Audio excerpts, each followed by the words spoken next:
ओम शांति। 17 फरवरी 2025। बाबा के महावाक्य। मीठे बच्चे, बाप तुम्हारा मेहमान बनकर आया है तो तुम्हें आदर करना है। जैसे प्रेम से बुलाया है ऐसे आदर भी करना है, निरादर ना हो। प्रश्न: कौन सा नशा तुम बच्चों को सदा चढ़ा रहना चाहिए? यदि नशा नहीं चढ़ता है तो क्या कहेंगे? उत्तर: ऊंचे ते ऊंची आसामी इस पतित दुनिया में हमारा मेहमान बनकर आया है। यह नशा सदा चढ़ा रहना चाहिए, परंतु नंबरवार यह नशा चढ़ता है। कई तो बाप का बनकर भी संशय बुद्धि बन हाथ छोड़ जाते तो कहेंगे इनकी तकदीर। ओम शांति। ओम शांति। 2 बारी कहना पड़े। यह तो बच्चे जानते हैं कि एक है बाबा, दूसरा है दादा, दोनों इकट्ठे हैं ना। भगवान की महिमा भी कितनी ऊंची करते हैं, परंतु अक्षर कितना सिंपल है, गॉड फादर। सिर्फ फादर नहीं कहेंगे, गॉड फादर वह है ऊंच ते ऊंच। उनकी महिमा भी बहुत ऊंच है। उनको बुलाते भी पतित दुनिया में हैं। खुद आकर बतलाते हैं कि मुझे पतित दुनिया में ही बुलाते हैं, परंतु पतित पावन वह कैसे है, कब आते हैं, यह किसको भी पता नहीं। आधा कल्प सतयुग त्रेता में किसका राज्य था, कैसे हुआ, किसको यह पता नहीं है। पतित पावन बाप आते भी जरूर हैं। उनको कोई पतित पावन कहते, कोई लिबरेटर कहते हैं। पुकारते हैं कि स्वर्ग में ले चलो। सबसे ऊंच ते ऊंच है ना। उनको पतित दुनिया में बुलाते हैं कि आकर हम भारतवासियों को श्रेष्ठ बनाओ। उनका पोजीशन कितना बड़ा है, हाईएस्ट अथॉरिटी है। उनको बुलाते हैं जबकि रावण राज्य है। नहीं तो इस रावण राज्य से कौन छुड़ावे। यह सब बातें तुम बच्चे सुनते हो तो नशा भी चढ़ा रहना चाहिए, परंतु इतना नशा चढ़ता नहीं है। शराब का नशा सभी को चढ़ जाता है, यह नहीं चढ़ता है। इसमें है धारणा की बात, तकदीर की बात है। तो बाप है बहुत बड़ी आसामी। तुम्हारे में भी कोई कोई को पूरा निश्चय रहता है। निश्चय अगर सबको होता तो संशय में आकर भागते क्यों। बाप को भूल जाते हैं। बाप के बने फिर बाप के लिए कोई संशय बुद्धि नहीं हो सकता, परंतु यह बाप है वंडरफुल। गायन भी है।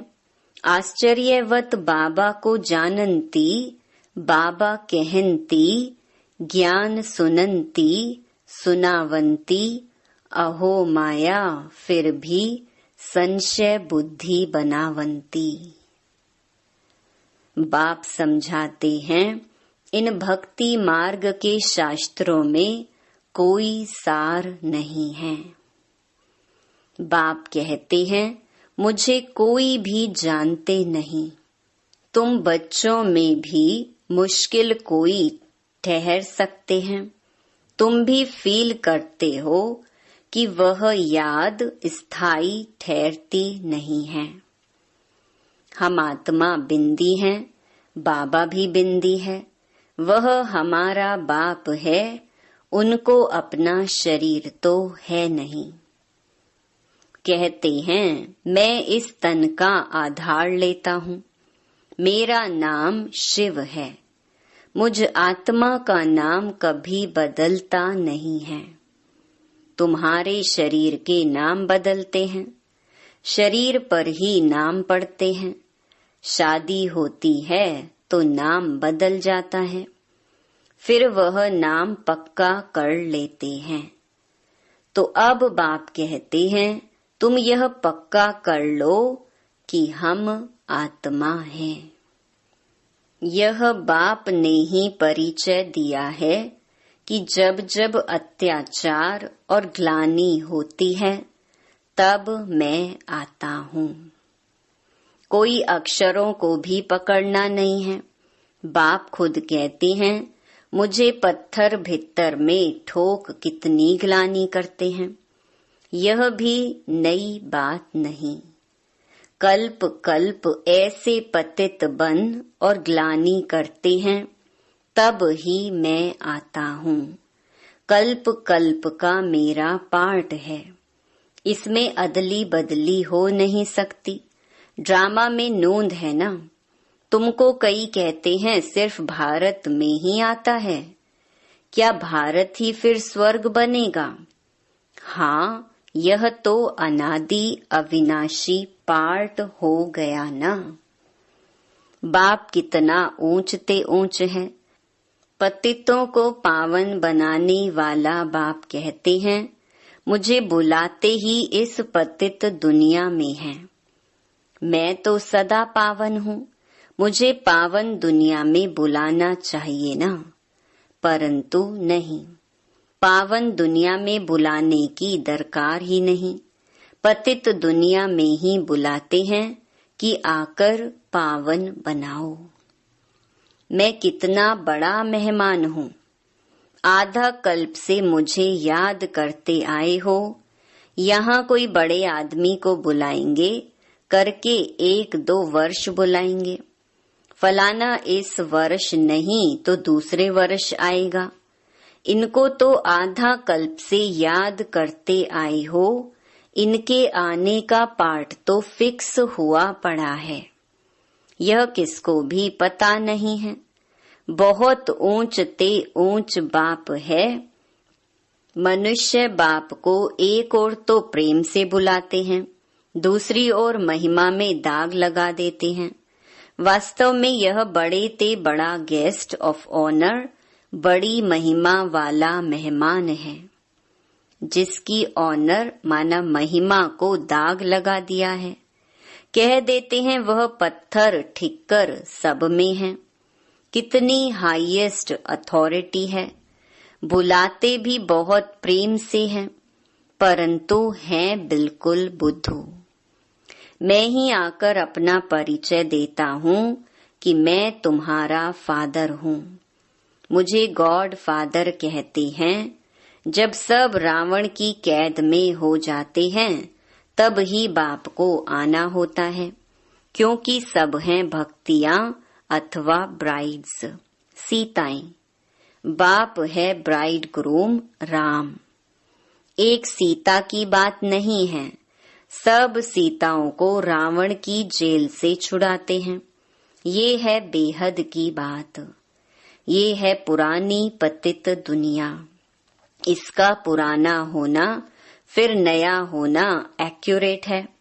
यह शरीर आदि तो कोई जल्दी पुराने हो जाते, कोई जास्ती टाइम चलते हैं। यह ड्रामा में एक्यूरेट नोंद है।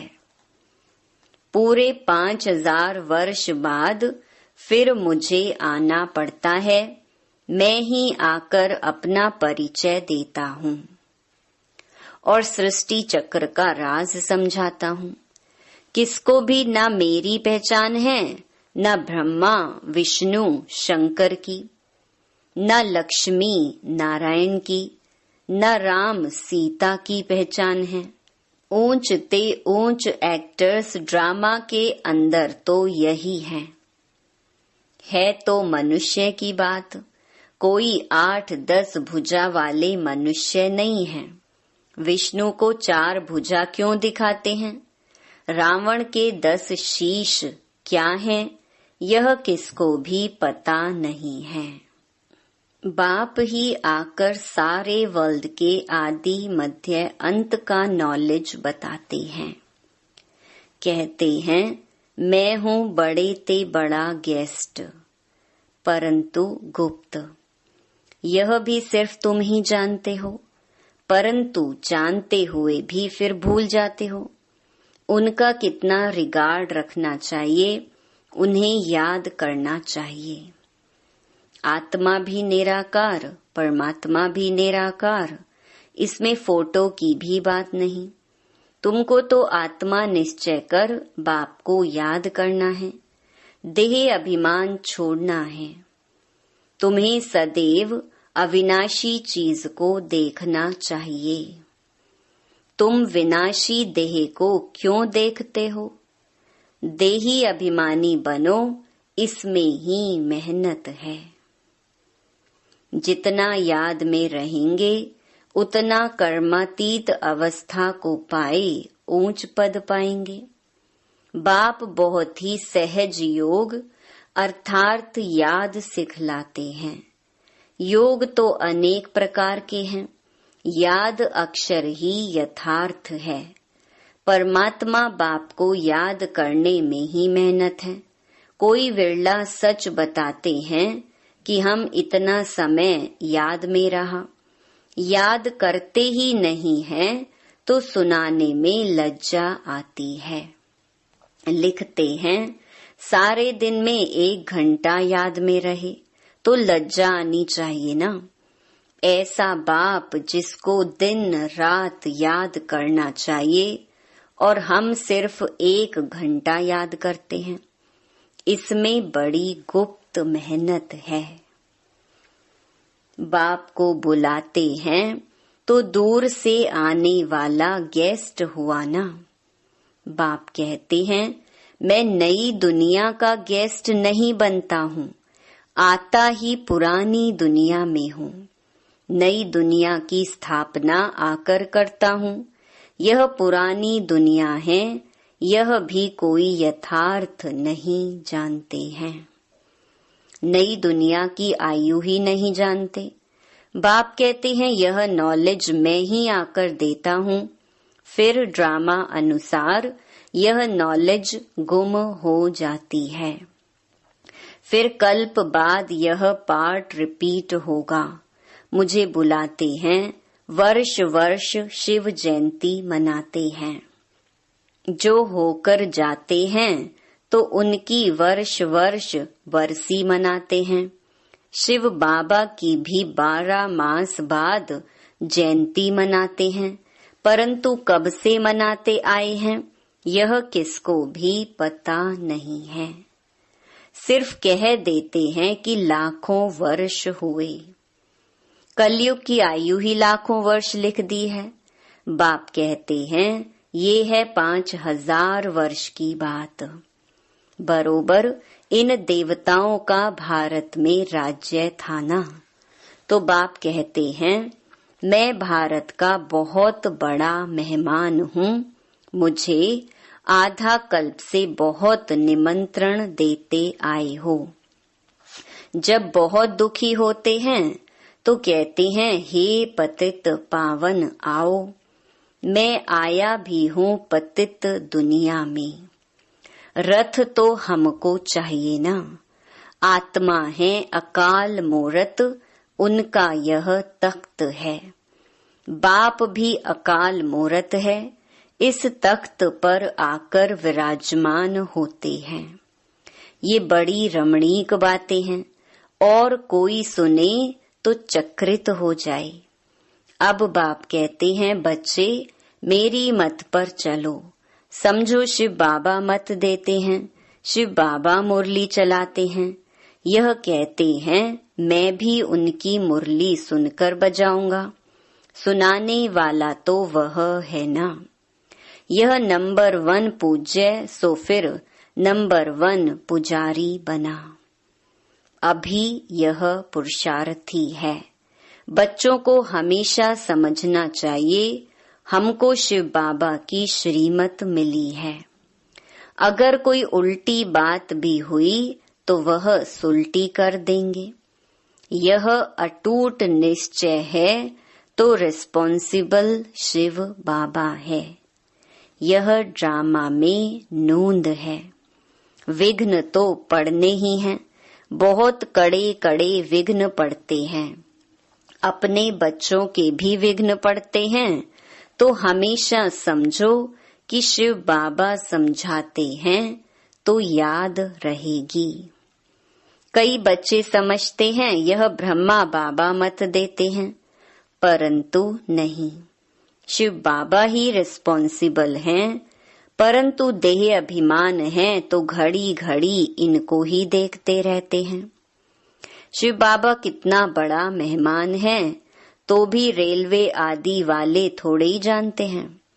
निराकार को कैसे पहचाने व समझे, वह तो बीमार हो ना सके। तो बीमारी आदि का इनका कारण बताते हैं। वह क्या जाने इनमें कौन है। तुम बच्चे भी नंबरवार जानते हो। वह सभी आत्माओं का बाप और यह फिर प्रजापिता मनुष्यों का बाप। तो यह दोनों बाप दादा कितने बड़े गेस्ट हो गए। बाप कहते हैं जो कुछ होता है ड्रामा में नोंद है। मैं भी ड्रामा के बंधन में बांधा हुआ हूँ। नोंद बिगर कुछ कर नहीं सकता हूँ। माया भी बड़ी दुष्टर है। राम और रावण दोनों का पार्ट है। ड्रामा में रावण चैतन्य होता तो कहता मैं भी ड्रामा अनुसार आता हूँ। यह दुख और सुख का खेल है। सुख है नई दुनिया में, दुख है पुरानी दुनिया में। नई दुनिया में थोड़े मनुष्य, पुरानी दुनिया में ढेर मनुष्य हैं। पतित पावन बाप को ही बुलाते हैं कि आकर पावन दुनिया बनाओ, क्योंकि पावन दुनिया में बहुत सुख था, इसीलिए ही कल्प कल्प पुकारते हैं। बाप सबको सुख देकर जाते हैं, अभी फिर पार्ट रिपीट होता है। दुनिया कभी खलास नहीं होती। खलास होना इम्पॉसिबल है। समुद्र भी दुनिया में है ना, यह 3rd फ्लोर तो है ना। कहते हैं जलमयी पानी पानी हो जाता है, फिर भी पृथ्वी फ्लोर तो है ना। पानी भी तो है ना। पृथ्वी फ्लोर कोई विनाश नहीं हो सकता। जल भी इस फ्लोर में होता है। 2nd और 1st फ्लोर सूक्ष्म वतन और मूल वतन में तो जल होता नहीं। यह बेहद सृष्टि के 3 फ्लोर हैं, जिसको तुम बच्चों के सिवाय कोई भी नहीं जानते। यह खुशी की बात सबको खुशी से सुनानी है। जो पूरे पास होते हैं उनका ही अतीन्द्रिय सुख गाया हुआ है। जो रात दिन सर्विस पर तत्पर हैं, सर्विस ही करते रहते हैं, उन्हें बहुत खुशी रहती है। कोई कोई ऐसे दिन भी आते हैं जो मनुष्य रात को भी जागते हैं, परंतु आत्मा थक जाती है तो सोना होता है। आत्मा के सोने से शरीर भी सो जाता है। आत्मा ना सोए तो शरीर भी ना सोए। थकती आत्मा है। आज मैं थक पड़ा हूँ किसने कहा? आत्मा ने। तुम बच्चों को आत्म अभिमानी हो रहना है, इसमें ही मेहनत है। बाप को याद नहीं करते, देही अभिमानी नहीं रहते, तो देह के संबंधी आदि याद आ जाते हैं। बाप कहते हैं तुम नंगे आए थे फिर नंगे जाना है। यह देह के संबंध आदि भूल जाओ। इस शरीर में रहते मुझे याद करो तो सतो प्रधान बनेंगे। बाप कितनी बड़ी अथॉरिटी है, बच्चों के सिवाय कोई जानते ही नहीं।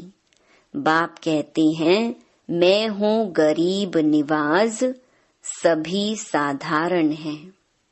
पतित पावन बाप आया है, यह जान लें तो पता नहीं कितनी भीड़ हो जाए। बड़े बड़े आदमी आते हैं तो कितनी भीड़ हो जाती है। तो ड्रामा में इनका पार्ट ही गुप्त रहने का है। आगे चल आहिस्ते आहिस्ते प्रभाव निकलेगा और विनाश हो जाएगा। सब थोड़े ही मिल सकते हैं, याद करते हैं ना, तो उनको बाप का परिचय मिल जाएगा, बाकी पहुंच नहीं पाएंगे। जैसे बांधेली बच्चियां मिल नहीं पाती हैं, कितने अत्याचार सहन करती हैं, विकार को छोड़ नहीं सकते हैं। कहते हैं सृष्टि कैसे चलेगी। अरे सृष्टि का बोझ बाप पर है कि तुम पर। बाप को जान लेवें तो फिर ऐसे प्रश्न ना पूछें। बोलो पहले बाप को तो जानो, फिर तुम सब कुछ जान जाएंगे। समझाने की भी युक्ति चाहिए। अच्छा, मीठे मीठे सिकिलधे बच्चों प्रति मात पिता बाप दादा का याद प्यार और गुड मॉर्निंग। रूहानी बाप की रूहानी बच्चों को नमस्ते। धारणा के लिए मुख्य सार। पहला, सदा ही हाईएस्ट अथॉरिटी बाप की याद में रहना है। विनाशी देह को न देख देही अभिमानी बनने की मेहनत करनी है। याद का सच्चा सच्चा चार्ट रखना है। दूसरा, दिन रात सर्विस में तत्पर रह अपार खुशी में रहना है। तीनों लोकों का राज सबको खुशी से समझाना है। शिव बाबा जो श्रीमत देते हैं उसमें अटूट निश्चय रखकर चलना है। कोई भी विघ्न आए तो घबराना नहीं है। रिस्पॉन्सिबल शिव बाबा है, इसीलिए संशय ना आए। वरदान, श्रेष्ठ वेला के आधार पर सर्व प्राप्तियों के अधिकार का अनुभव करने वाले पद्मा पदम भाग्यशाली भव। जो श्रेष्ठ वेला में जन्म लेने वाले भाग्यशाली बच्चे हैं, वह कल्प पहले की टचिंग के आधार पर जन्मते ही अपनेपन का अनुभव करते हैं। वह जन्मते ही सर्व प्रॉपर्टी के अधिकारी होते हैं। जैसे बीज में सारे वृक्ष का सार समाया हुआ है, ऐसे नंबर 1 वेला वाली आत्माएं सर्व स्वरूप की प्राप्ति के खजाने के आते ही अनुभवी बन जाते हैं। वे कभी ऐसे नहीं कहेंगे कि सुख का अनुभव होता, शांति का नहीं, शांति का होता, सुख का व शक्ति का नहीं। सर्व अनुभवों से संपन्न होते हैं। स्लोगन, अपने प्रसन्नता की छाया से शीतलता का अनुभव कराने के लिए निर्मल और निर्माण बनो। अव्यक्त इशारे, सर्व संबंध, सर्व रसनाएं एक से लेने वाला ही एकांत प्रिय हो सकता है। जब एक द्वारा सर्व रसनाएं प्राप्त हो सकती हैं, तो अनेक तरफ जाने की आवश्यकता ही क्या है। सिर्फ एक शब्द भी याद रखो तो उसमें सारा ज्ञान आ जाता, स्मृति भी आ जाती, संबंध भी आ जाता, स्थिति भी आ जाती और साथ साथ जो प्राप्ति होती है वह भी उस एक शब्द से स्पष्ट हो जाती। एक की याद, स्थिति, एक रस और ज्ञान भी सारा एक की याद का ही मिलता है। प्राप्ति भी जो होती है वह भी एक रस रहती है। अच्छा, ओम शांति।